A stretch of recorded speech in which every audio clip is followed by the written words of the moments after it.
Hey guys, it's Asian Homie 101. Welcome back to my channel. So today I will be doing a first impression on the ever so popular MAC Studio Fix Plus foundation. And I was color matched to be in NC35.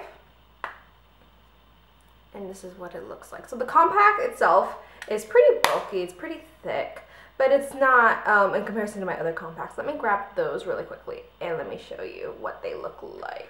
Actually, now that I look at all the other compacts, it looks like it's about the same size. Like this is True Match right here.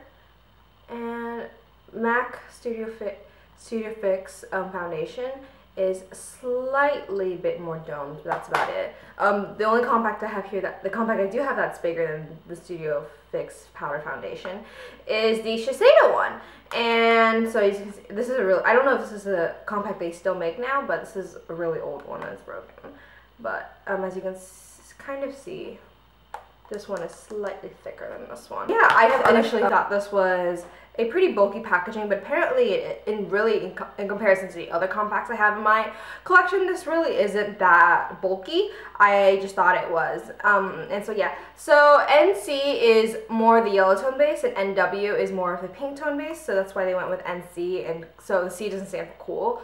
Weird as that. Weird as that. Completely weird in my opinion, but you know, just roll with it. And so yeah, I have already moisturized my face, no primer, no nothing. So I'm just gonna go in with the sponge and use this powder foundation. See how the coverage is. I haven't I usually stick to using a sponge that it comes with for the powder foundations, because I think it gives it a lot more coverage than a brush does. So yeah, I'm just going to dab this in really easily. Oh, and this foundation costs $27. And as you can see, it's a little bit, she color matched me a little bit too dark, which I was afraid that she was going to do. Dang it. Does go on really smoothly though, I will say that. And I won't be using any concealer today, I just want it because this is a powder and all. You know what I should have done, since this is a first impression, I should have just used a brush for half my face and a sponge for the other half. But I completely neglected that, and I'm really, really sorry that I did.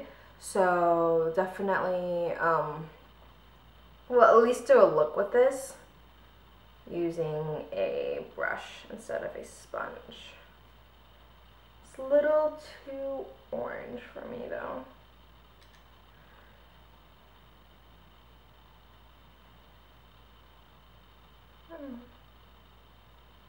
But it actually blends in really well, so I don't think it is a little too orange. It just looks orange upon application maybe. It doesn't give a lot of coverage. It looks like it's right now a light to medium coverage. I can still see a lot of my, let's see, a lot, let me zoom you in so you can see a lot better.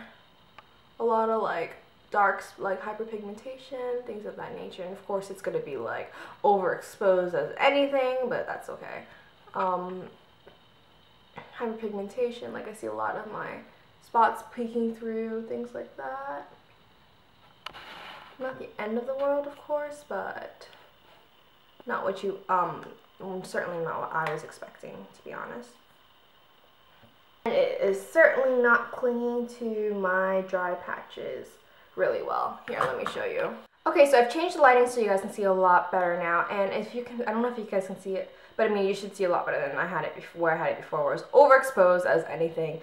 It's definitely clinging to my dry patch right here, which is not a good thing. I really don't like that when foundations do that, but we'll see how it goes, and yeah.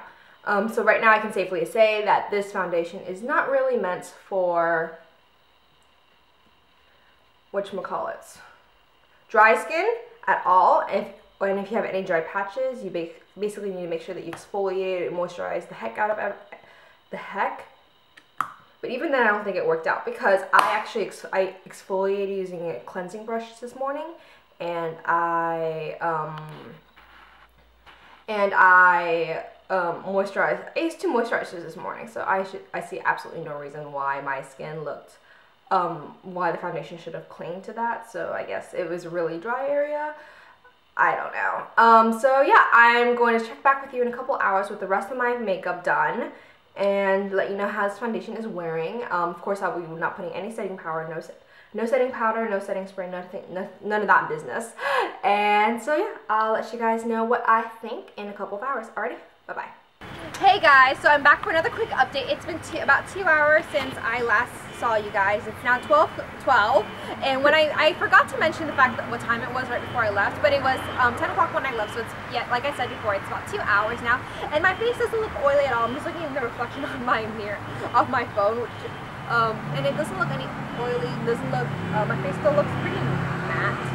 By chance, I'm feeling my face, and I don't feel like it's like my skin has gone oily on my T-zone, which is where my oils usually initially break out. My blush is still there very prominently, which is a good sign, of course. And looking in natural lighting, it doesn't look like my face is a little orange or anything. It looks like I pretty much blended it out to my skin tone really well. So maybe I was slightly overreacting on how orange I thought the powder was, but I know that if I were to keep this powder, I would have to blend it out a lot. And so yeah, my face looks pretty decently covered. I would say it's about a light to medium finish with the way I applied it today. And that's pretty much that. I will definitely keep you guys updated on what I think about this foundation as the day goes on. And so yeah, I see you guys in a couple of hours. Hey guys, so I'm now back for a quick update. It is now currently 2:10. My face did get a little bit oily, and I did use the e.l.f. Shiny Erase oil blotting sheets right here about 5 minutes ago, and I did show it on camera, but of course my sister over here forgot to put me on focus, so you guys didn't get to see that. I did get oily around the forehead, nose, cheek area, basically the areas where I normally got oily, but I got oily a lot oilier, a lot faster than like my CoverGirl foundation, which is a little disappointing. I was hoping that this foundation would last a bit longer in that aspect before I have to touch up, but that's okay. I also touched up with a little bit of powder, which was in the initial video clip, but of course, since it was out of focus, there it went. But it wasn't. I didn't use a lot of powder. I just used a little bit of powder just to on my forehead and nose, just to try to cover up any spots that might have been rubbed away with the oil blotting sheets. And so yeah, it's about to rain, so I'm gonna close the camera now, and I'll check with you guys in a couple of hours. Alrighty, bye bye. Hey guys, so I'm now back for my final update. It is now 7:45, so it's been about 10 hours since I first initially applied this foundation back. So let me have a final look and see what I think. Looks like for the most part I am pretty matte. I don't have a lot of shininess at all. Like, I feel a little bit shiny, but I don't feel anything like I don't feel like it's absolutely necessary to, let's say, for me to go touch up again with an oil blotting sheet or with a powder or anything like that nature. So my final thoughts on this foundation is that this is probably best suited for you if you, like, I have oily skin.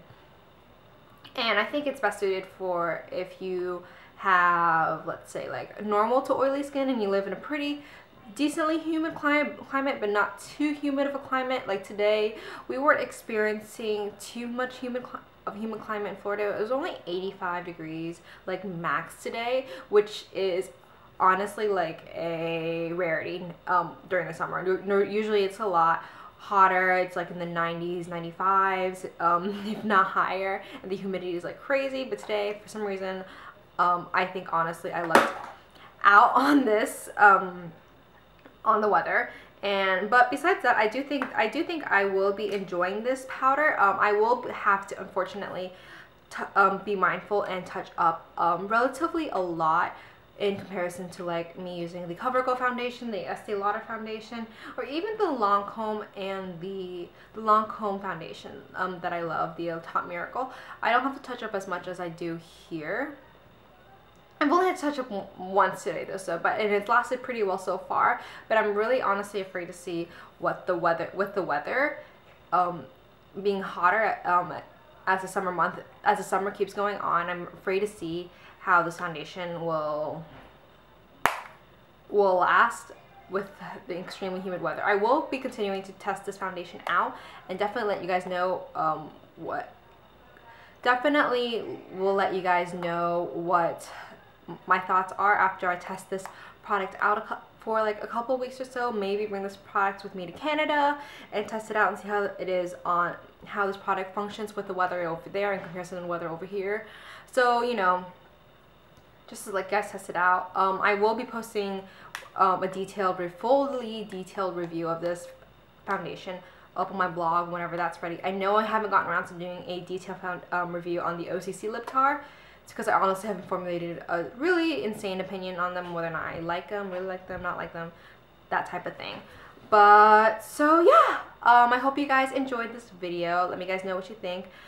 Pretty much I would just recommend this for maybe normal to oily skin, but not in a really humid climate. If you live in a humid climate like Florida, I honestly don't think this will work well during the summer, which was honestly why I bought this foundation. So yeah, but do keep a good eye on my full review because maybe my opinion changes. Lord knows, right? And when I do have the review, I will link it in the down bar below. But until then, until next time, I love you guys, and I'll see you guys next time. And thank you for watching, and please subscribe. Alrighty, bye-bye.